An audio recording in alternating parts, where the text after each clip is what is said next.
नमस्कार, मानदेश भूषण मध्ये सर्वांचे स्वागत। आज आपण मान तालुक्यातील आंधळी येथील श्री सद्गुरू बाळूमामा यांच्या तळावर आलेला आहे आणि श्री संत बाळूमामा यांचा भंडाऱ्याचा उत्सव लवकरच सुरू होणार आहे। खरं तर या उत्सवाला जे बघा क्रमांक आहेत सर्व बघा चे कारभारी या आदमापूरला या उत्सवासाठी जात असतात।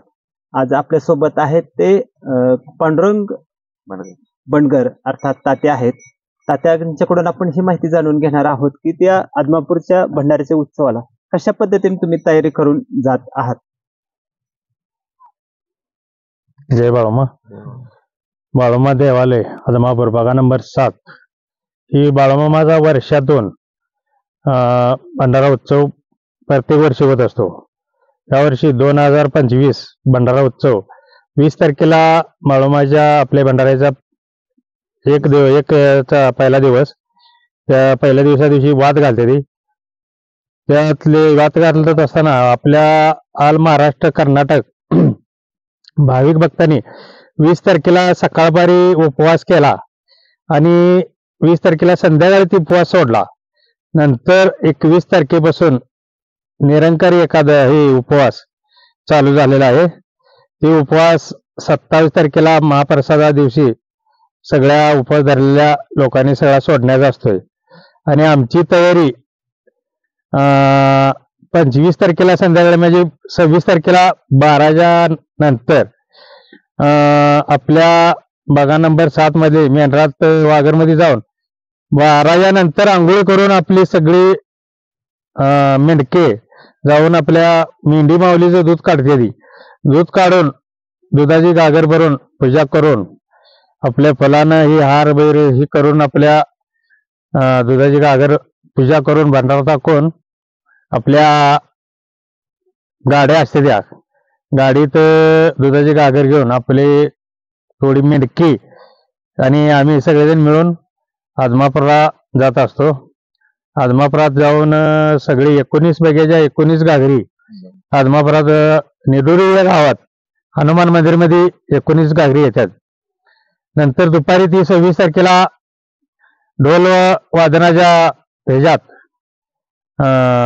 गजरात भंडाराच्या उधळणमध्ये डॉल्बी लावून रथ आपल्या आदमापुरातला रथ असतो त्या रथामध्ये गागरी घालून भंडाराच्या उधळणमध्ये ढोलाच्या आवाजात त्या गागरी 19 पैकीच्या गागरी आदमापुरात जाऊन आपल्या मंदिरात सगळ्या गागरी नेऊन ठेवणे।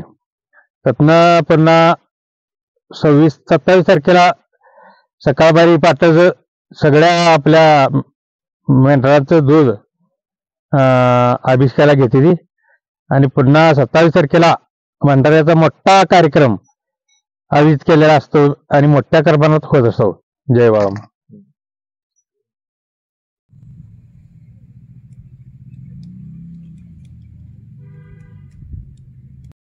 आणि माझ्या मामांच्या तळावर जर बघितलं आता बघितले 300 ते 350 मेंढक आहेत माझ्या मामांच्या तळावर शेवेला।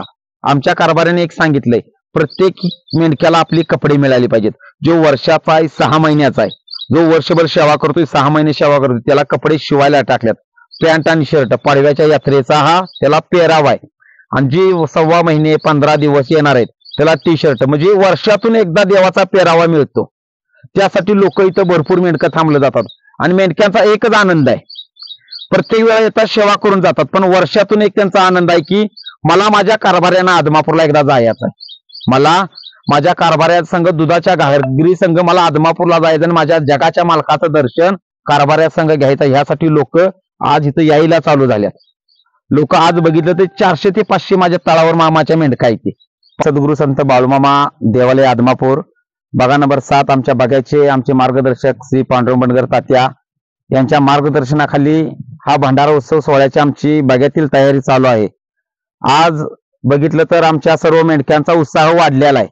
सर्व मेंढक मंडळी म्हणतात की आपण आदमापूरला कधी जायचं आदमापूरला कधी जायचं। तर आमच्या कारभाऱ्यांनी काल रात्री एक आयशर बोलवून त्यातील एक 75 ते 70 मेंढक त्यात गाद्या टाकून सर्व मेंढक्यांना आदमापूरला घालवलं। आदमापूरमध्ये दर्शन घेऊन आत्ताच मेंढक आलं आता मेंढक प्रसाद घ्यायला लागल्यात कोणातही आलेले वाघरी मारा लागल्यात तिथून दर्शन घेऊन आलात। आता आम्ही परवादी जाणार आहे त्या दिवशी आम्ही संध्याकाळी 12 वाजता सर्व मेंढकं मंडळी आंघोळ सवळ करणार, आंघोळ सवळ करून वाघरत जाणार, वाघरत जाऊन मेंढरांचं दूध काढून आम्हाला एका भक्तानं माझ्या बाळूमामाच्या मेंढी माऊलीचं दूध माझ्या बाळूमामाला जाण्यासाठी, दिनेश मेटकरी नाव आहे त्यांचं, त्यांनी चांदीची घागर आम्हाला मागल्या वर्षी अर्पण माझ्या मामाला केलेलं आहे, कारभारांच्या स्वाधीन केलेलं आहे. ती घागर आमच्या देवाच्या समोर ठेवली जाते, रथाच्या समोर ठेवली जाते, कांबळा हातरला जातो, त्यावर फुलं हातरली जातात. त्या घागरीमध्ये दूध वतलं जातं, मामांच्या मेंढी माऊलीचं दूध वतलं जातं. त्या घागरीवर भांडारा टाकून त्या घागरीला पूजन करून कारभाऱ्यांच्या हस्ते, कारण या बग्याचे मानकरी आमचे कारभार आहेत, यांच्या हस्ते ती घागर त्यांच्या कांबळ्याची खोळ करून त्यांच्या डोक्यावर दिली जाते. ती घागर रथाच्या भोवती फिरवून त्याची मिरवणूक काढून सर्व मेंढकं मंडळी भाविक भक्त घेऊन ती मिरवणूक काढून सर्व आमचं कारभारी असतील, हे कारभारी असतील, मेंढकं मंडळी असतील, वागरकरी असतील, आचार्य असतील, सर्व भाविक भक्त प्रत्येक जण उत्साहानं जाण्यासाठी इथं तळाव आलेला असतो. प्रत्येक जण आपापली गाडी इथं घेऊन आलेला असतो. कधीही कारभाऱ्याला म्हणत नाहीत आमच्या गाडीमध्ये तेल टाका, हे टाका.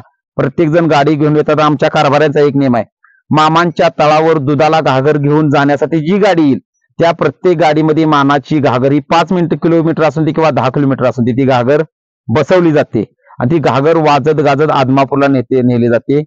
आणि तिथं हनुमान मंदिर आहे, हनुमान मंदिरामध्ये ती घागर ठेवली जाते. आणि ती नंतर घागर सर्व 19 बाग्याच्या घागरी आल्या, 19 बाग्यांच्या घागरी आल्या की नंतर आदमापूरचे सर्व ग्रामस्थ, सर्व पंच कमिटी, सर्व मंदिरातील लोक, पुजारी सर्व येतात, मानकरी येतात आणि ती घागरी उचलून त्या रथामध्ये ठेवला जातात. त्यात रथ तो तसा आदमापूरच्या मार्गास्तर होतो. ढोल कैताळ छबिना निघत ढोलाची भंडाऱ्याची उधळण करत आदमापूरमध्ये जातो आणि सर्व घागरी घेऊन सर्व आमचं पुजारी असतील, मानकरी, कारभारी आत मंदिरात गाभाऱ्यात घागरी घालवल्या जातात.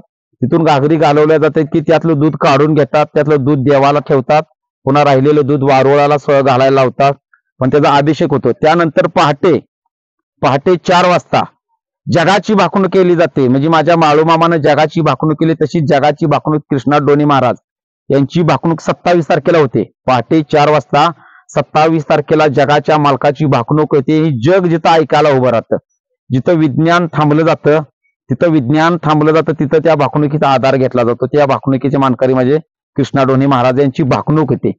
भाकणूक झाल्यावर सर्व भाविक भक्त आपापल्या मार्गाला लागतात, तिथं थांबतात. आणि 28 तारखेला मामांचा सोहळा पूर्ण आदमापूर नगरीमध्ये भंडाऱ्याच्या उधळणीने, मला वाटतं या महाराष्ट्रातील, कर्नाटकातील सर्व जे धनगर समाजातील ढोलवादक असतात ते न बोलवता तिथं येतात ढोल वाजवण्यासाठी आणि मामाची मिरवणूक करण्यासाठी. आणि तिथून बाहेरल्या गावातील प्रत्येक जण, लेझिमवाला असेल, झान पथक असेल, डॉल्बी, काय प्रत्येक जण जो आपली काय सेवा द्यायची आहे तिथं मामांच्या तळावर म्हणजे मामांच्या आदमापूरमध्ये सेवेला येतात. आणि ती मिरवणूक काढली जाते. मिरवणूक सांगता झाल्यावर तो मामांचा एक भंडारा असतो, गादी मांडली जाते. गादी मांडल्यावर त्यावर भंडारा, नारळ, खोबऱ्याची वाटी आणि ठेवलं जातं आणि तो भंडारा फोडला जातो. जे ढोलवादक आलेले असतात, ढोल वाजवण्यासाठी आलेले आहेत, त्यांना तो भंडारा आणि वाटी, तो भंडारा फोडण्याचा कार्यक्रम होतो आणि तिथं बाळूमामाच्या भंडाऱ्याची सांगता होती. ही बाळूमामाच्या मामाचा महिमा मोठा आहे. बोला बोला बाळूमामाच्या नावानं, बोला बोला बाळूमामाच्या शेळ्या मेंढ्याच्या नावानं, बोला बोला बाळूमामाच्या राजा घोड्याच्या नावानं, बोला बोला बाळूमामाच्या नावानं.